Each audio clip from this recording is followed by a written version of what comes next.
Hey friends, welcome back to my channel. It's Desma here. Today I'm showing you exactly how you can make a surprise for your mom with something truly special. In this video I'll show you how to make unique and heartfelt beaded gift that is perfect for Mother's Day.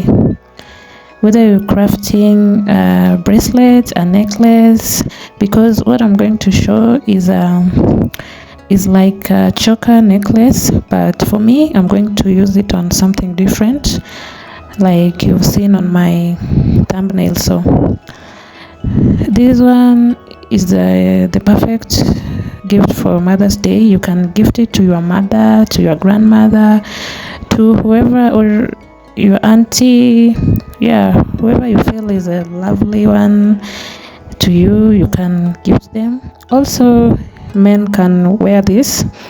Maybe it will not be perfect on this Mother's Day, but maybe next time when you are gifting a father or somebody, you will make the same with a different pattern. So today we are doing it for Mother's Day. Yeah, so let's get started. I hope you follow every step. Make sure you count with me every bead, number of bead, so that you don't get lost on the way. So yeah, for those who are here for the first time, please subscribe, and also don't forget to like my video. Leave me a comment and let me know what you want me to make next for you. So let's keep it here and learn together. I'm just trying to secure my first start. The string for the first bead should be very strong. You need to tighten it well, yeah, so that you go to the second line. I hope you're counting with me the beads for this pattern, and if you want the same pattern and colors, you'll need pink beads, a turquoise blue, a cream beads, and black and white. Also you will need a thread and a needle.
If you are keen, I think you can see that where we have reached is the same pattern as where we were starting from. So yeah, you just from here you're just going to repeat whatever we have done from step 1.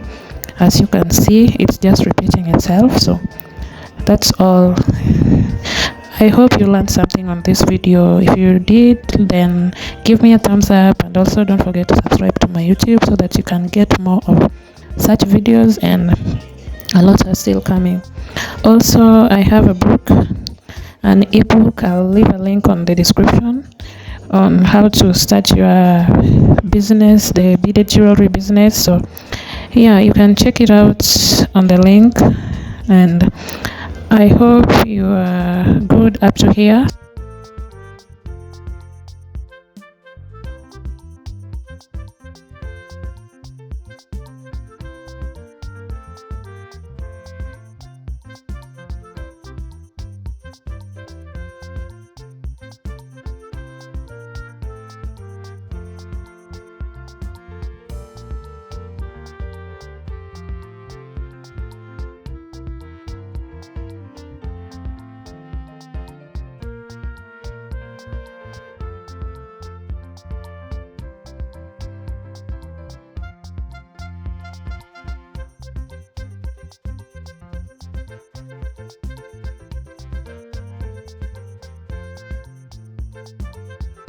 Bye bye, see you next time.